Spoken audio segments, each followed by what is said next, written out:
right, good evening, everyone. Welcome to our summit. As our building team and others kind of make their way down here, my job is just to welcome.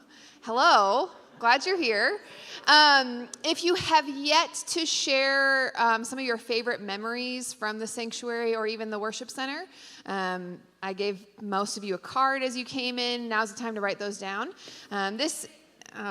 Hello. To introduce myself for the first time, I'm Pastor Elizabeth. Thank you, Sonia. Thank you. Round of applause. Thank you. So part of our evening tonight, we are going to spend some time sharing important information and updates about all of the things that are happening in the building. But we're also going to spend time sharing these memories with each other. So now's the time for you to write down those memories because we're going to spend a good chunk of time reading some of those memories together, praying over these spaces that have been holy and sacred spaces for us, and really leaning in to even dream a little bit about what God is going to do as we move forward together. So make sure you write those down. I will kind of lead us into our prayer time later as is appropriate, but we will start with all of the information. Just all of it, I'm sure. Yeah, every single bit of information. Ross. Yeah. Oh, are we starting with prayer? I was just told to welcome. Well, I wondered if you would pray, Pastor. Okay, all right. Let's pray. Thank you, God. Thank you that you are in our midst every time that we gather. And so we pray over our time tonight that we would receive information and get this picture that you're painting of how it is that we are going to continue to worship together. Help us to lean into the shared memories that we have in these spaces, the memories that we're going to inherit in the new spaces that we're going to worship in, and really just celebrate and recognize the foundation that you have given us. Thank you, Lord, that you are good, that you have shown up for us, and that you will continue to show up for us as we continue to worship together. It's in your name that we praise you and lean in together. Amen. Thank you, Pastor Elizabeth. I've been trying to say pastor to her as much as possible. I called her doctor at one point, and she hit me in the face. It was weird. Hi, everybody. I'm not a movie. You can talk back. I want to invite the building team to come up now during this time while we welcome everybody. So come on up, everybody. I want to reiterate something that Pastor Elizabeth said as they find their seats. You can go ahead and sit down. Nobody here expects this to be formal if I'm talking. So please, go ahead and sit down. Over the next 30 minutes, we're going to hear from the building team. We're going to hear from these group of experts and these group of people who have faithfully given their time. Technically speaking, Tom and I are the only ones paid to be up here right now, to this next chapter of our community. But to highlight something that Pastor Elizabeth said, this presentation is in service of the liturgy we're all about to experience. From my seat in communications, one of the things that I've noticed with the Forward Initiative generally is we've spent a lot of time talking about the what, the building, the paint colors. And we could spend the next 3.5 hours talking about every doorknob and light switch, but I'd like most of you to stay awake this evening. But these next 30 minutes, we're going to talk about the what so that we can spend the rest of our time together reminding ourselves of the why. So stay tuned for the liturgy, but we're going to get started. Tom, I want to immediately jump in here, turning things over to you, because this is a big milestone moment for this team. And I think what is probably true for everyone who's here and those who are going to be watching this later is they aren't tracking the amount of work, the amount of attention to detail that's gone into the past year plus for these guys. So can you help everybody understand how we got here and also just kind of like the immediate sort of what this scope of this looks like? Well, the how we got here is through countless hours of work that these four people to my left have performed. And if you'd give them a round of applause to start off with, I'd appreciate that. I mean, I get to see some of the work, majority of the work that they've done. Tyler doesn't do anything. That's why we're not applauding Tyler. It's these four to my immediate left. I have seen a large amount of the work that they've done, but I know that the amount of work behind the scenes that even I haven't seen, I can only imagine. And it's just been a true joy to work with these four, to see how God has used the unique gifts that each of them have to bring together a complete team to cover every detail, almost every detail. There will be something that we missed, but almost every detail. And the last year has been a joy to work with these four. So that's how we got here. Now, can you help people understand the scope of this project, but particularly those of you who have been to some of these meetings? We've done them downstairs, we've done them in the worship center. Tom and I have had a lot of therapy sessions in Tom's office. There's a sense of priorities that you've tried to keep in mind over the course of this past year. Folks have probably heard them, but it's probably been a while. And then I want to hear about the literal scope of this, and we have some slides to show everybody. Yeah, it has been a while. I was looking out in the audience to see who all was here, and I know so many of your faces have been tracking along with us as best you can. And we know that there's been a few months here where you haven't heard updates from us, and that probably leads to the excitement of why you're here tonight. But I say all that to say that I hope that there's not really any surprises from what you see. If you've been tracking along, if you were at the meetings that we held in the spring, I don't think you'll see anything that's tremendously different from ideas that we have presented early on. But nonetheless, we want to make sure everybody's on the same page. So, Chris, if you want to go ahead and put up the slide here. This is kind of an aerial view of Good Shepherd, including the parking lot, because we're doing some work in the parking lot. And what I'm going to talk to you about is what's in scope and how we prioritize the scope. So simply, when you're looking at this image, there are some areas that are a brighter white, sort of more lit up than the others. And then there's some dark areas. Those areas that are in white, those are in scope, including that pad that you see extending out into the parking lot. And Bill will tell you a little bit more detail about that. But we categorized our priorities into four main priorities. Priority one was to lift the worship lid, if you will, to create a space that would accommodate not only our contemporary worshipers, but those contemporary worshipers who aren't here, who we hope will come to Good Shepherd someday. But then also to right-size the traditional space into a space that is just as reverent and sacred feeling as our sanctuary is today, but move it to a different part of the building to lift that lid, that worship lid. So that was priority one. It covers our sanctuary, it covers our worship center, so we called those priorities 1A and 1B, order them whichever way you prefer, but that's priority one. Priority two for us was to create an accessible and welcoming entrance. So we're talking about our front entrance, the entrance that likely most of all of you came in tonight, door one, we call it also. And that's a pretty complex project.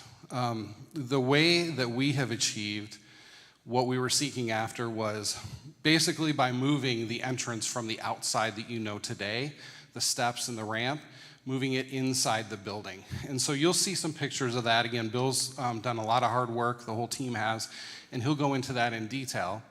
But we've really improved the accessibility to our building. And I think when you see some of the pictures of what it's going to look like from the outside, I hope that you'll agree. We've created a much more welcoming entrance, too, that is inviting to our neighbors and to people who are coming to Good Shepherd for the first time. So that was priority two. Priority three was doing a refresh to all of our common spaces on this floor. So I often refer to that as from the doors of the worship center, through the cafe, through the narthex, to these doors here that lead to the children's wing, and then straight back over the stairwell to children's check-in. All of those areas, you'll see a refresh. You'll see new carpet, new paint. You'll see a brand new look, just to update things and to make it feel more welcoming and inviting. That was priority three. And then priority four for us was to address some larger maintenance projects that have been neglected for a few years. Some of those things we've already done. You might have noticed a few weeks ago, we painted these walls on the outside that are the angles along the roof. We painted those black, so those have a fresh coat of paint. I hope you noticed when you drove in that we had a whole bunch of people climbing around on the roof and replacing the roof. That work started today. We did not have to pay them extra to show up when you would be here, just to prove that point. But just want to God's provisions and making that happen. But we're awfully excited about that and getting that work done. excuse me, in the spring or early summer, we will be replacing our parking lot. We're intentionally delaying that until construction is complete. We don't want to have trucks and other heavy equipment coming over a brand new parking lot, so we will do that in 2026. There's some other painting to do and some HVAC maintenance to do as well. We'll accomplish those in the next year as well. So that was priority 4, and that makes up the total scope of our project. Yeah, thanks, Tom. What I hope you guys hear there, and you're going to hear this again and again throughout the evening, is the level of intentionality and thoroughness that this team has gone through. And when I think about intentional and thorough, I think of Dwayne Teedy. Dwayne, I'm going to ask you about their traditional worship spaces. Tom just reminded folks of the overall broad priorities for this team, but how would you say that those priorities have been accomplished in the work that we're doing in the traditional worship? And we got some renderings to show you guys as well. Well, as Tom said, the objective with the worship center changing locations, worship swap, it was to create is that on?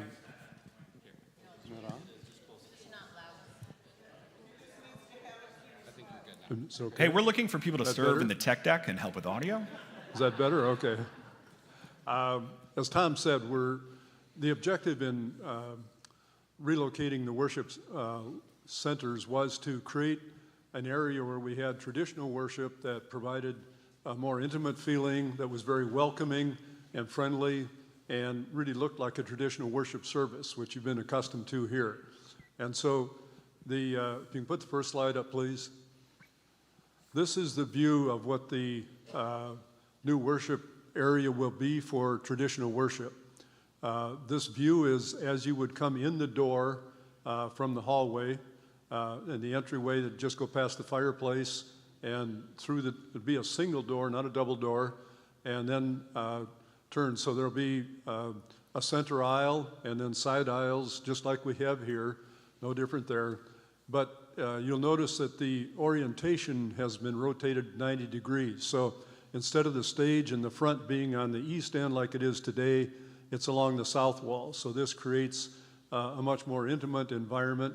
I know as Lutherans, we're used to being in the back. We fill that up first, and you get as far away as you can from the front. But with Like this, all of you did tonight. yeah. With the new location, you can sit in the back and still be close to the front and have a good view. So I think we get both with that. The next slide, please. This is a view from the other side, again looking to the front.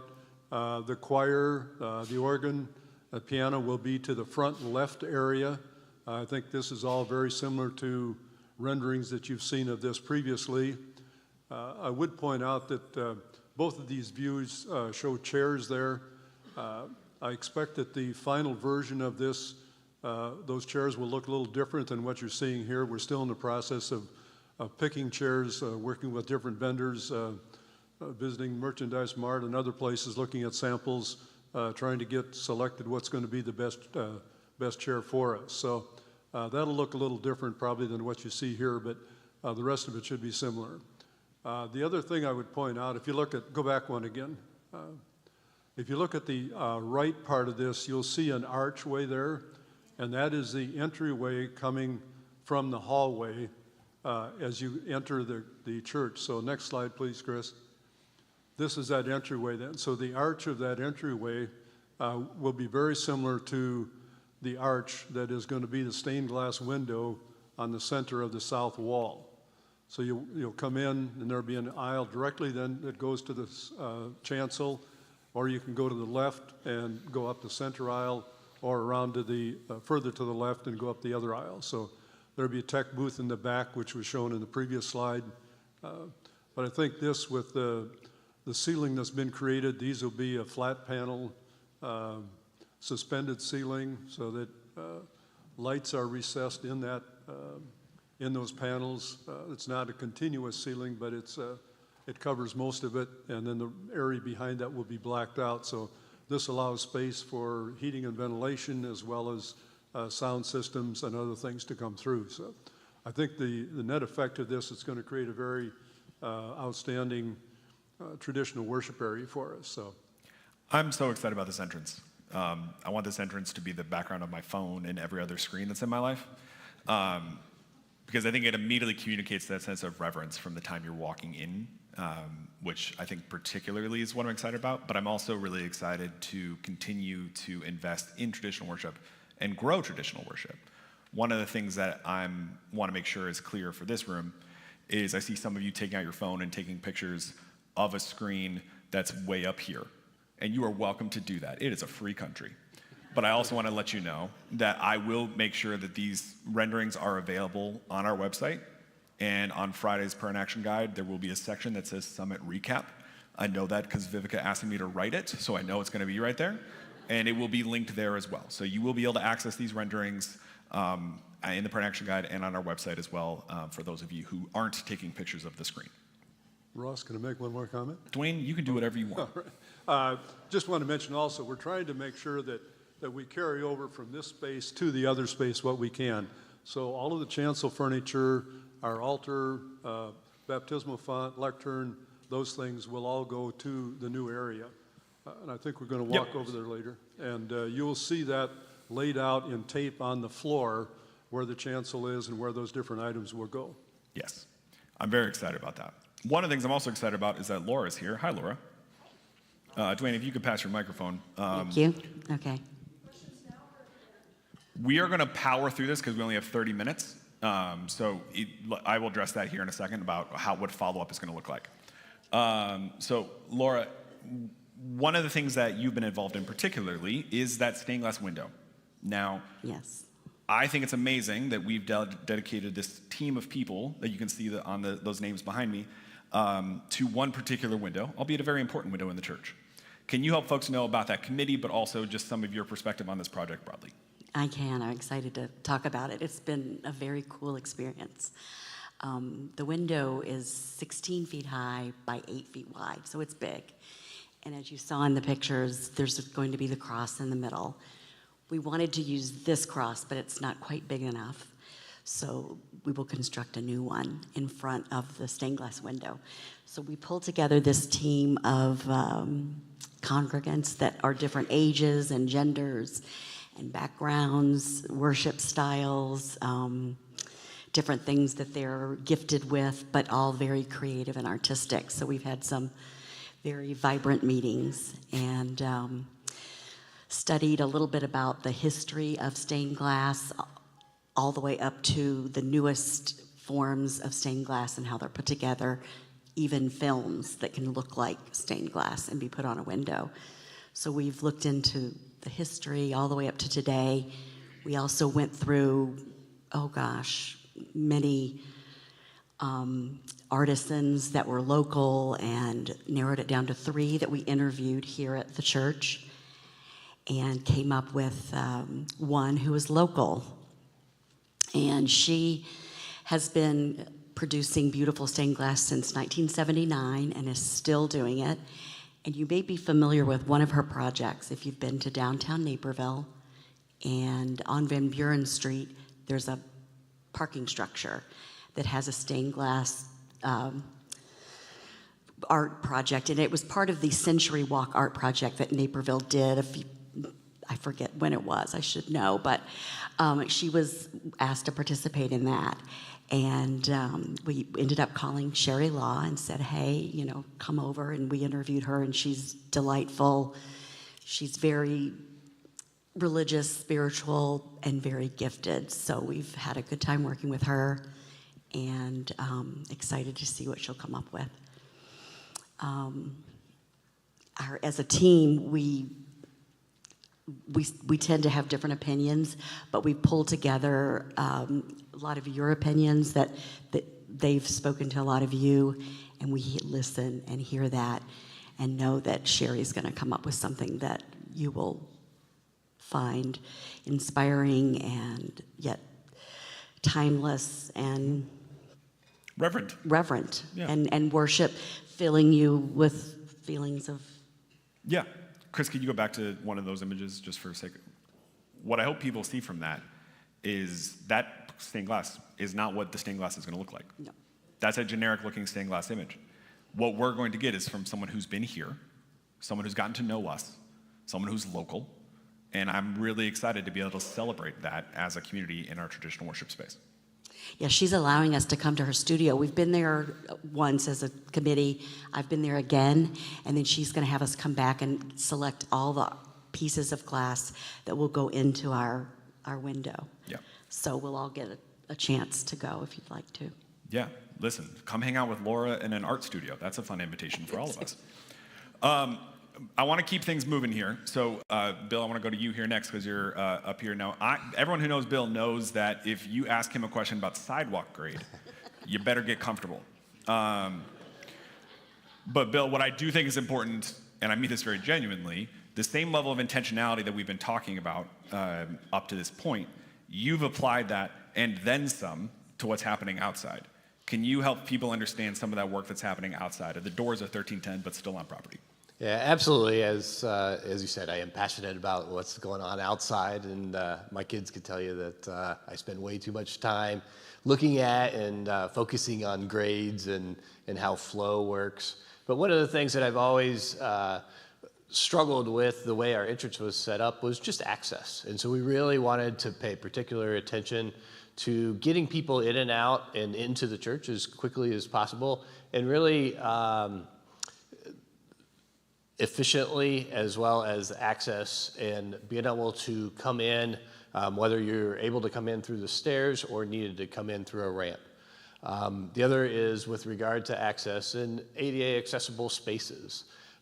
Today we have a number of spaces. There's actually 10 spaces that are up along the island that faces the church. And people have to come around the island and then come up into the space. And so what we've done is we've changed that. We've made the drive aisle come a little further away from the church, which will allow us to put a new vestibule in, and we'll get to that in just a second. Also allows us to have some room for an outdoor patio that would be up along the church. On this image, it's shown as a green area that would be grass. As a minimum, we have provided land for that patio. It's possible that we end up doing that as a future project, but we'll have that as a future discussion.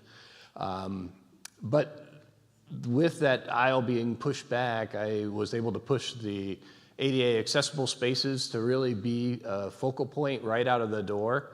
We're actually showing more spaces than are in the existing case. There's 12 that are in this area. There's 10 in the existing case.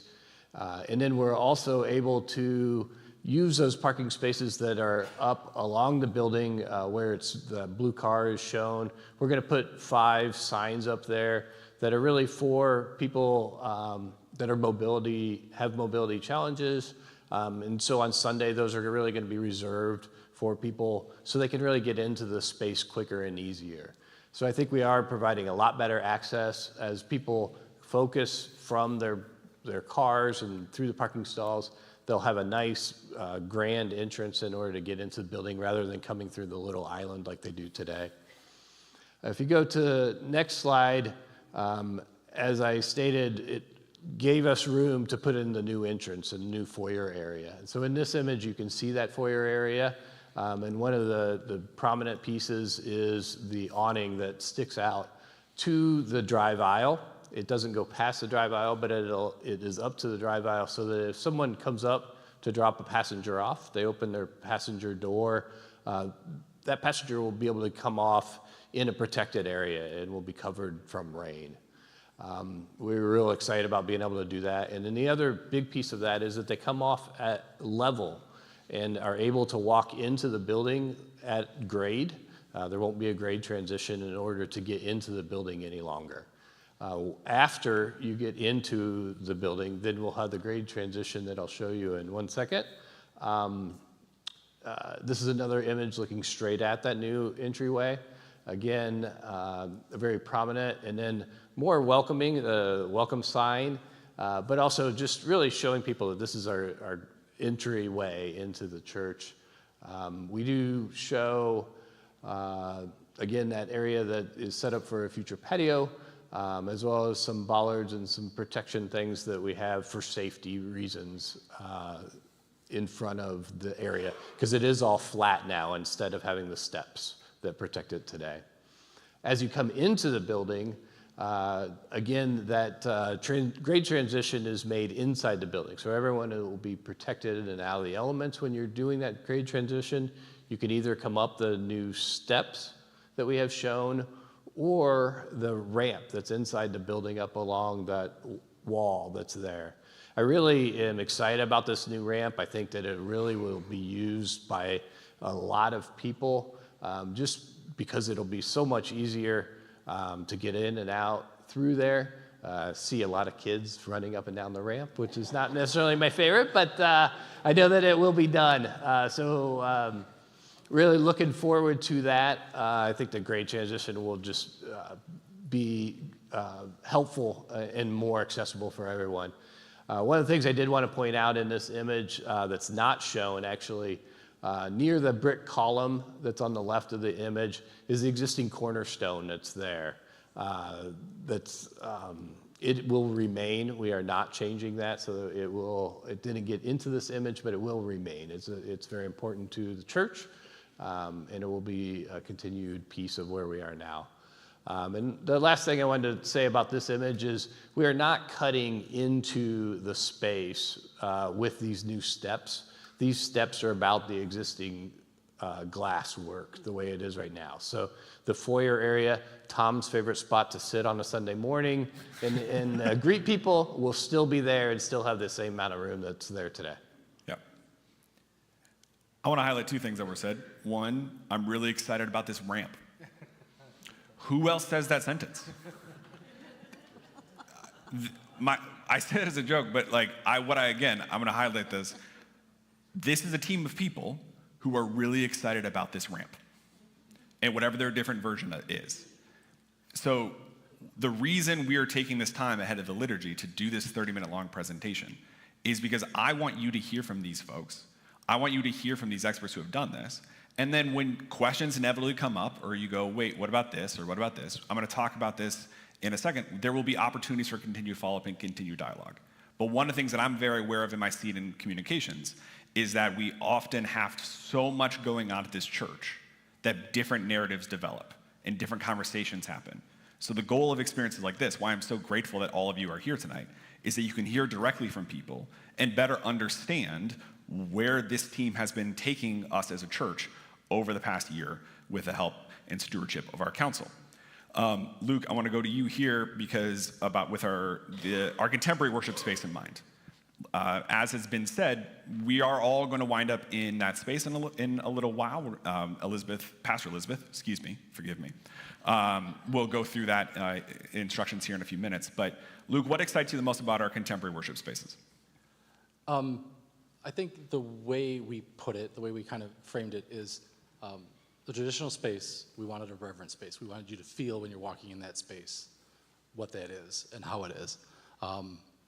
In this space, we were more focused on when you leave, how you feel. So what's going on in this space. So we didn't spend as much time on finishes and things like that. We spent more time on the experience. So if you go to the first shot, you'll see that thing, right? Full-size LED wall, which will provide amazing worship experience and provide almost endless opportunities for the team to come up with new ideas and new ways to display. So that will be wonderful. And then we've got a new larger stage rostrum that it will give more space for the band, right? That will be here, but then also just more room to do more things in the front of the chapel, or the front of the space here. What we didn't do was replace the pews, because right now that's not a need to make the worship, to make it a worshipful experience. We didn't replace the carpet. Again, that's not a need to get that experience. We have done a handful of other things. You'll notice the cross has moved from center off to the side. It's going to be featured on an acoustic wall and backlit, so it'll be, while not in the center, it will be a very prominent presence in the space. And then we will have also some accent lighting over here. We did also have an ADA ramp coming here, so this space will have ability to get ADA, but then also other equipment and things in and out, so that'll be a nice addition as well. And then the thing that is in this picture that probably nobody noticed but the four of us is all the stuff above the screen. new speakers, new lights, a new rack, a whole AVL system designed by our team here, working with LifeSpace, our AVL experts, to provide the ability for them to do all the things they want to do in all the various forms of worship we have in this space. You know, whether it's Sunday morning, Thursday night, a random Friday in the middle of December, all those times when we're in here doing these kinds of things. So did we rotate the whole thing and change everything? No. But will it be amazing when you're in here? I'm fully confident it will be. Nice. Great. Tyler, I don't care what Tom said about you. I'm really glad you're here. What I think is helpful for folks to hear after we've heard from all these experts is also about council's involvement and council's perspective on this project. Can you help people understand what this past year has looked like for you guys, and also what you expect from those who are here tonight moving forward? Thanks, Ross. I want to say that I feel shortchanged in my passion for handicap accessible ramps as well, and great change. Bill and I have spent many, many hours staring at the front of our building to the extent that his wife Janice has called us out for being nerds. Sure. For how much we're concerned with that. So, thank you, Janice. My role, and as wonderful as it is to talk about church governance in this process here. And I want to say from council's perspective, we got caught up on the building project here in the last week with a lot of these drawings. I don't think there was a single person among us who didn't have our breath taken away at some of these pictures. These were wonderful. We do have our own wish lists that we wish we could add. I believe that Nancy Weirsom would like her name somewhere on the walls. Sure. We'll get to that later. Don't try and disprove me now, Nancy. It's too late. I have the microphone, all right? A big concern for our church council is the stewardship of the funds for this project. That is where we've spent quite a lot of our time, is talking about, is this a good use of funds for the church, looking forward at what is to come, what's to come for our congregation and our staff and our pastors and the people who worship here and the people who will worship here. So with everything in mind on that, we sat through, Linda, your favorite Excel sheets for about an hour and a half this past week. Linda sat through it twice because we all need just some more time to process the numbers. Church council has spent a lot of time. This is even eclipsed from the previous council into the current council as well. So there are 3 church council members who were here at the start of this project who have rotated off, and we've had to catch 3 new council members up as well and bring them along far enough to say, yes, they also feel that this is good stewardship.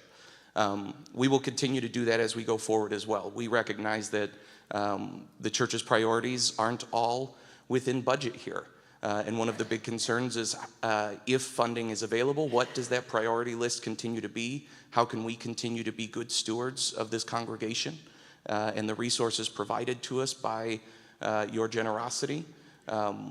We engage in those phone calls even on the phone after these meetings as well. For me to say something like, oh, I want, lighted bollards in front of the building, for example.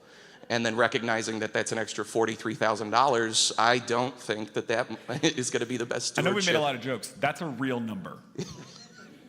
Lighting up the things in front of the building would cost $43,000. They do look very cool. Thank you. So if you do have questions about what good stewardship looks like on our end, please come find me. This week is going to be a bad time. I'm leaving from here and going to work, so I'll see you all maybe next week. Okay, but I want to echo something that Tyler said, because we like to have a lot of fun up here. But one of the things that has been true from my experience over the past, just crossed 2 years on staff, and it's been a wild 2 years, y'all. But over the past 3 years, I have been in awe of the passion of our congregation and how that meets the accessibility of our leadership. So here's my encouragement to all of you, as we are going to transition here into the liturgy in a second, is ask those questions. Continue to ask those questions. When everything is done tonight, they're still going to be here. Come up and ask them. If you're looking for other ways to follow up, there's 2 other things I want to point to. We have a questions inbox that a few of you use very regularly, and most of you don't know exists. So if you email questions@goodshepherd-naperville.org, it will go to whoever it needs to go to.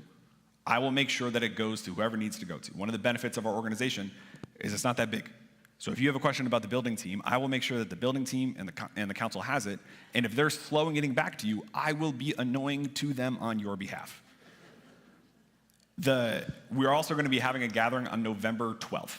So save the date for November 12th if you want. What's going to happen on that date, there's going to be a little bit of conversation around just some updates for the church, but also we're going to be diving a little bit deeper into the budget that's going to be happening, some of the numbers. So this is a great meeting for spreadsheets, whether you're on the Linda and I side of the spectrum or the I Love Ramp side of the spectrum, okay?